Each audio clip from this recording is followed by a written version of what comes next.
Bismillahirrahmanirrahim. Assalamualaikum warahmatullahi wabarakatuh. Dosen komunikasi ngono kuwi ya tutuke. Nyenengke top.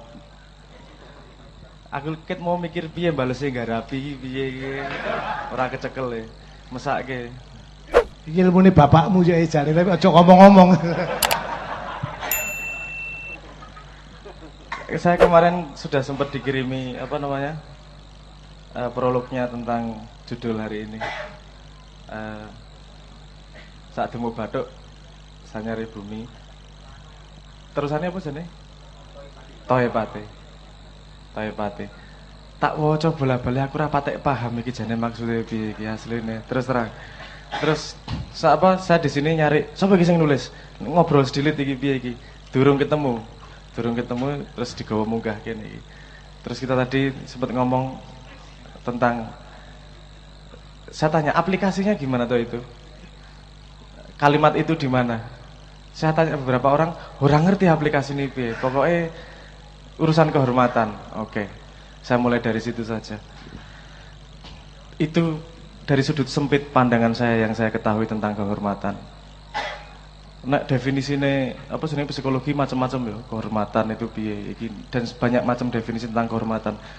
Mungkin saya singkat dulu untuk prolog ini. Kalau menurut saya sendiri kehormatan itu nomor satu adalah definisimu yang kau anggap sebagai kehormatan itu. Tak takon dhisik ngene. Pernahkah Anda dalam hidup menentukan kehormatanmu ki apa? Tahu ra mikir? Pisan wae. Apa kehormatanmu nang endi? Duit. Oh, oke. Okay. Bentuknya kayak kelitikan arek-arek.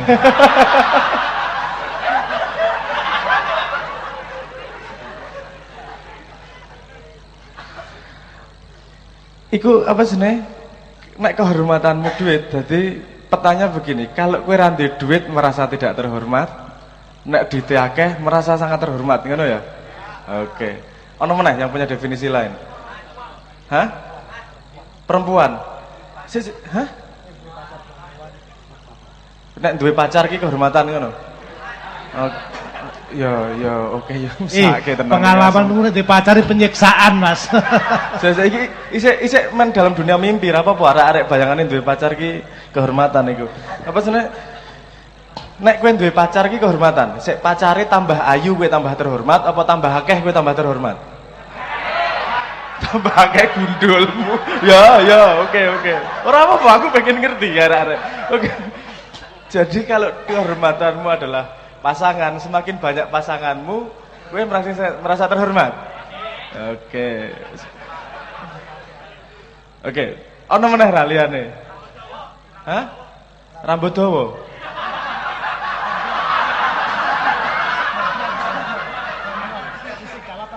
Gak apa-apa. Oke. Ora apa-apa iku. Dadi nek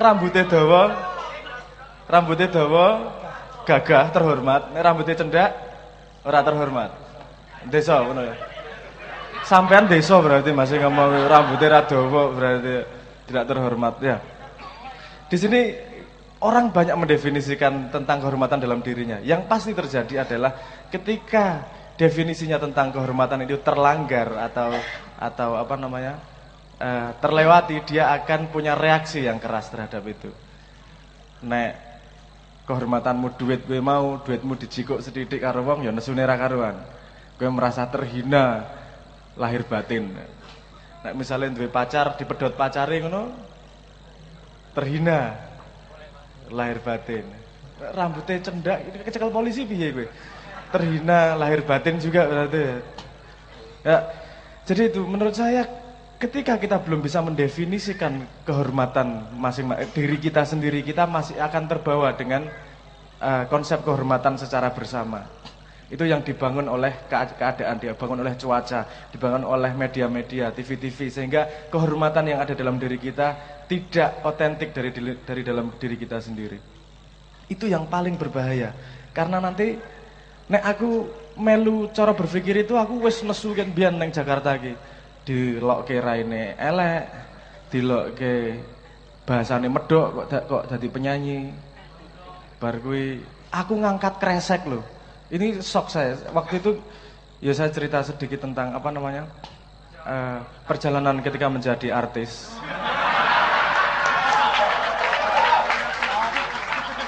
Si sana ya cenasu. Itu waktu itu memang tidak niat jadi artis, isin aku rek tenan. Apa jenenge? Satu secara naluriah di keramaian itu tidak nyaman. Neng mall, neng keramaian, apalagi di depan panggung gini nih. Orangnya lebih senang di tempat yang sunyi. Yo karang anak Cak Nun wae digeret-geret terus tadi selama-lama kebiasaan. Tapi memang naluri saya seperti itu. Waktu itu ketika saya sinau musik, urusannya bukan saya pengen iso main musik, senang musik. Saya dendam, penasaran waktu SMA waktu itu. Waktu SMA, zamane SMA ku saya sekitar tahun 9, tuane rek asu. Tahun 9, piro ya? 96 lah, 95, 96. Itu bene wong sing rame waktu itu Guns N' Roses ya. Guns N' Roses bangsane kuwi lah, Guns N' Roses. Ya, waktu itu keadaannya saya lagi sedih karena tidak diterima cintanya oleh seorang wanita. Jijik tenan lah. Biasa cah nom ngono ki biasa pengalaman gue. Gue dudu kehormatan waktu itu. Ora apa-apa. Kuwi namanya iseng-iseng berhadiah ngono lho, nembak iseng-iseng nek ora ya ora berhadiah berarti ora berhasil ngono wae. Konsepnya ngono dadi ra loro ati nek ditolak, tenang ae. Enggak, tapi waktu itu aku tresno karo bocah tenan, terus kok atiku ki rasane sedih. Rasane sedih njuk aku ngrungokke lagune Guns N' Roses sing judulnya Sweet Child of Mine ya lho. Wah. Ora ono hubungane lirike. Ora ono hubungane, tenan ora ono hubungane apa-apa lirike. Apa hubungane kuwi? Ngono kae lho. Wis ngono kae lah. Ora cocok aku tadi kuwi. Nah, tapi yang saya rasakan waktu itu mood dalam diri saya berubah. Kok rodok hanya karena mendengar lagu yang 4 menit iki kok berubah ya kondisi hatiku. Aku juga iki ono sesuatu iki mesti. Dari ada yang namanya musik merubah karena tidak ada konteksnya, cuman suara, lirik era ono hubungannya, tapi kenapa itu bisa merubah dalam diri saya? Nah, itu asal mula saya sinau musik. Urusannya penasaran, bagaimana bisa gelombang suara bisa merubah mood manusia. Nah, jadi penelitian saya urusannya itu waktu itu. Nah, penelitian panjang gini, mau nggak mau kemudian masuk musik, tahu chord, tahu apa dan segala macam. Urusannya karena pengen tahu itu sebenarnya. Dudu pengen dadi band. Nah, waktu itu selesai kuliah, uteknya rada panas. Niat istirahat 1 jam, 1 tahun. Istirahat 1 tahun lah, uteknya wis ngeluh, wis panas. Sinaune ra cetha, angka-angka dina-dina. Utangnya utang ki ora kudu utang duit, utang budi, utang diomongke kuwi lho. Kowe kan krungu to berkali-kali wis tak sekolah ke nang Kanada ra pinter. Ngono kuwi beban itu. Itu tuh beban rumah kamu. Utang ngono kowe itu lumayan beban. Oh, utang ki ra perlu utang duit ngono wis mare stres kuwi.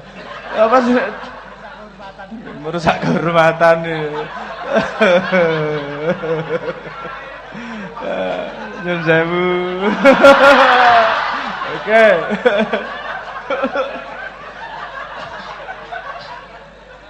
Nah, waktu itu kemudian dalam salah satu risetnya saya menemukan bahwa musik itu proses pembuatan menjadi sebuah musik yang bisa disetel di radio itu tidak hanya memilih keputusan memilih chord, memilih lirik, memilih nada, enggak hanya itu. Ternyata ada proses yang namanya mixing, mastering. Nah, itu ternyata sangat mempengaruhi apa yang didengarkan oleh manusia. Karena saya belajar itu daripada ngerusak lagu wong, saya gawe lagu. Yang tak mixing dewe, tak mastering dewe. Saya pengen lihat kalau tak giniin efeknya gimana di mood dan seterusnya. Lagu itu yang lahir waktu itu lagu awal-awal tuh I'll Find a Way, Ruang Rindu, Sebenarnya Cinta, itu lagu awal-awal yang saya bikin. Ruang Rindu lagu kedua yang saya bikin itu. Itu dalam rangka riset. Nah, dalam waktu istirahat itu, waktu di Jogja, ya ora ono bayangan dadi artis soalnya. Dadi ya ora enggak pernah sekalipun mendatangkan demo ke label ya ora. Tapi kebetulan ada temen yang suka lagu itu terus nyetel neng apa sini? Warung warung makannya, terus didengarkan oleh produser dan diminta ke bikin album di label. Saat itu jeneng Leto wae ra ono. Ya apa jenenge terus ya wis ora apa-apa dinggo wae ngono gitu. Terus iki gawe profile, piye gawe profile band iki kudu gawe profile kok. Oh iya, pernah ngopo ya ora tau ngopo-ngopo e. Jadi profile kosong ae. Ya manggung berkali-kali ning ora tau band-bandan. Manggune teater, manggunge pantomim, ora ono hubungane karo band-bandan. Terus nama band, ngelu iki nama band apa iki yo? Iki aduh. Iki Dewa wis dijikuk, Dewi wis dijikuk, Sultan wis dijikuk, Wali wis dijikuk, iki Noah tekan Nabi wis dijikuk. Nek arep dhuwur meneh ya Gusti Allah iki, mosok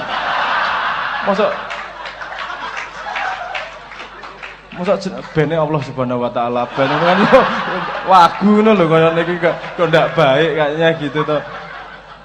Udah, saat itu memutuskan ya wis ya jenenge Leto wae, apa melet nek difoto ya ora apa-apa. Wis apa Leto wae wis. Artinya apa? Ora paham. Itu terus terang saya dapatnya dari mimpi apa namanya? Turu ngimpi ana bocah cilik jenenge Leto, ngono terus tangi-tangi wis jenenge Leto wae. Cacah takon apa artine mbuh wis anane kuwi jenenge gitu. Walaupun ternyata tidak ada yang kebetulan, baru belakangan saya tahu Leto itu artinya berpikir dalam bahasa Itali. Ngeri to. Ojo tepuk tangan karo aku, wong aku ya ora sengaja kok. Itu mung saka ngimpi, aku ya lagi paham rumangsamu. Apa sebenarnya Bahasa Italinya apa Leto itu apa? Leto itu kalau kata benda bisa jadi kasur, kalau kata kerja jadi berpikir artinya. Kalau bahasa Honduras tuh lain loh Mas. Apa? Rahasia nanti saya beritahu. Nek bahasa Sulawesi ngeri meneh. Beleh gulu jarene. Wah, bahasa Mandar. Apa? Wah. Oke. Karena keputusannya saat itu adalah masuk masuk industri. Ini mulai nih masalah kehormatan nih. Masalah kehormatan. Aku anak Cak Nun nih. Tetep ya ngene-ngene. Bukan apa-apa, minimal orang sini bapak ngono lho. Lu isine ngono. Digrinjingi kok. Jadi waktu itu ada gini, ada rumus-rumus dalam dunia dalam dunia industri. Kamu harus ada ciri khasnya. Ini diginiin rambutnya diginiin.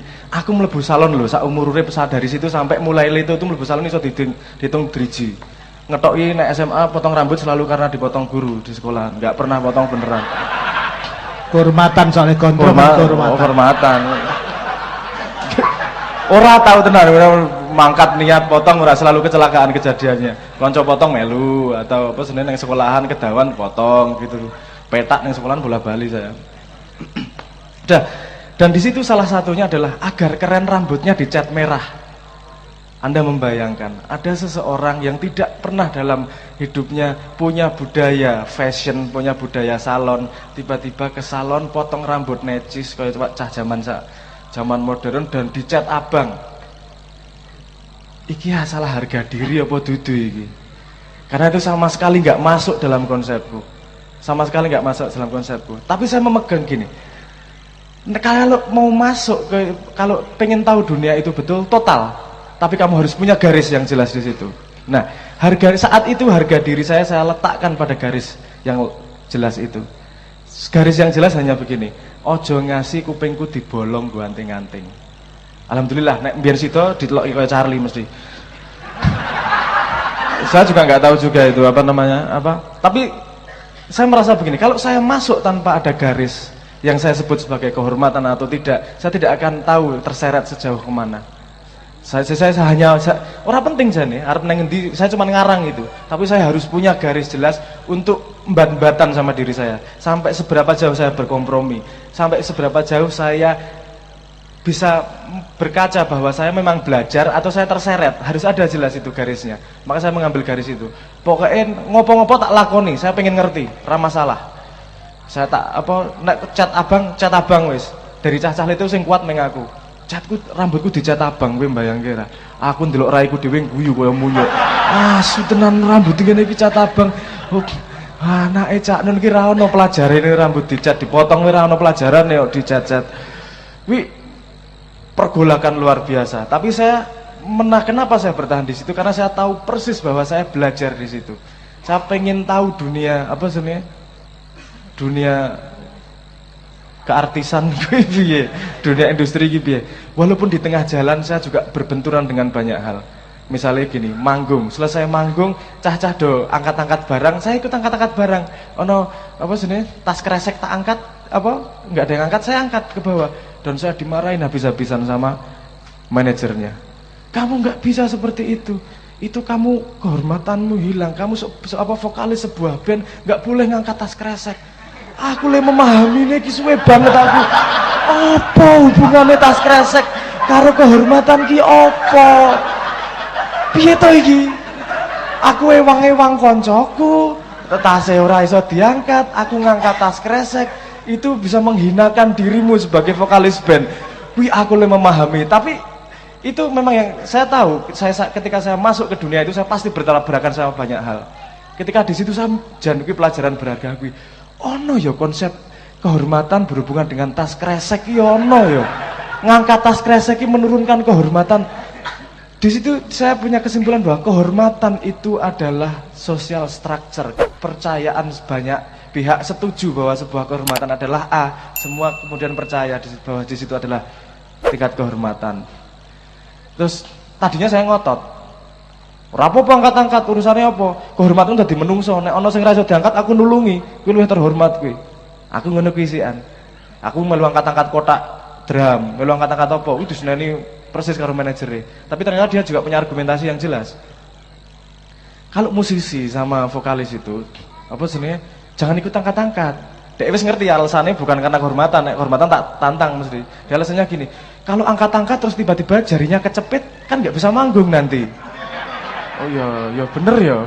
Aku ra iso bantah kuwi, Oh iya ya bener ya, logikamu ya bener iki. Dan mereka kan memang dibayar untuk itu. Mereka memang dipekerjakan untuk ngewangi kowe. Ojo tok ambil pekerjaan mereka. Rada lumayan itu karek iki. Oke, wis, aku manut, aku melu aku. Ning bangsane cilik-cilik tas kresek ngono ki tetep cuek aku. Gak masalah. Tapi di situ saya dari pelajaran itu saya paham bahwa konsep kehormatan tiap manusia adalah berbeda. Dan ketika orang tidak pernah mendefinisikan kehormatan dirinya apa, dia akan selalu terombang-ambing. Yang bikin dia marah, yang bikin dia terhina, yang bikin dia orang kalau megang prinsip, kalau itu hanya prinsip sebagai konsep dan tidak diletakkan sebagai kehormatan, lihat, tidak akan lama dia megang prinsip. Bentar aja langsung goyang, bentar aja goyang. Makanya menurut saya kehormatan nomor satu adalah definisimu tentang kehormatan. Nek wong Jawa lumayan dikasih modal. Ndas iki dari kecil ora iso disenggol. Itu sudah naluriah. Ana sing nyenggol nesu. Itu dan saya hanya menemukan di sini. Karena ketika saya di luar negeri dulu pas di sekolah karo bapakku sing dadi alasan nyeneni aku itu di sana kepala itu enggak jadi masalah. Anak kecil nutuki ndase bapake, diuyel-uyel ndase. Bagiku, piye to iki bapak iki kok ora entuk ngono kuwi. Kuwi karo kanca ngono iki itu butuh kedekatan tertentu untuk nyekel-cekelan ndas. Ora iso saling ketemu njuk langsung usap-usap ndas, ora iso ngono kuwi. Iki bagi saya tidak masuk, tapi memang sosiologinya berbeda. Dan saya tidak pernah belajar urusan kepala itu. Saya merasa itu naluri. Oke, berarti ini modal ini. Ini modal sebuah konsep di mana harus bisa saya kembangkan. Itu kan wadak. Kemudian saya kembangkan ke kehormatan itu definisinya di mana. Kemudian di Jakarta, di area Jakarta yang saya terkenal sebagai wong desa, kelambine satu baju deal itu kalau Anda lihat di TV itu semua 100% dikasih itu. Karena ra ngerti milih klambi iki ra ngerti logikane, iki luwih apik sing iki apa sing iki, ya padha wae klambi yo sementing nutupi aurat to. Enggak paham, tapi kan ada stylistnya memilihkan dan dikasih gini-gini ya semelu wae. Dan ya saiki ra ono leto klambine ra tau ganti. Iki aku duwe koko iki karena wingi diundang neng pesantren neng Jepara, aku ora nggo klambi lali aku. Terus ditukokke koko 80.000 lumayan duwe koko saiki nek mak iyahane iso klambi koko, rada ngiyai, rada nyustat. Lumayan, apik lah. Lumayan lah. Nah, jadi kembali ke itu tadi. Kalau kita banyak ngomong tentang perjuangan, kalau perjuangan yang kita lakukan bukanlah kehormatan dari hidup kita, lihat tengah jalan pasti berbelok. Kalau apa yang kita lakukan bukanlah kehormatan kita, itu pasti akan di tengah jalan akan sangat gampang berbelok. Dan kalau kehormatan diletakkan pada hal-hal yang tidak substansial, Anda akan marah dan gampang jatuh pada hal-hal yang ora penting. Apa misalnya gini, kehormatan ki ya duwe bojo ayu. Tekan mati modar kowe. Bojone wong mesti luwih ayu menurut bojone daripada bojomu menurutmu. Ya kan? Jadi apa namanya? Meletakkan kehormatan dalam diri sendiri itu menurut saya tidak boleh dilepaskan secara natural. Itu harus didefinisikan betul-betul dengan diri kita. Kalau kita mendefinisikan kehormatan kita adalah pada lakuku misalnya, pada pencarianku kehormatannya, pada perjuanganku. Kemudian nek kowe dihina yang lain, itu tidak menyenggol kehormatanmu dan itu tidak gampang mengganggumu. Yang mengganggumu adalah hal-hal substansial yang berhubungan dengan tujuan hidupmu.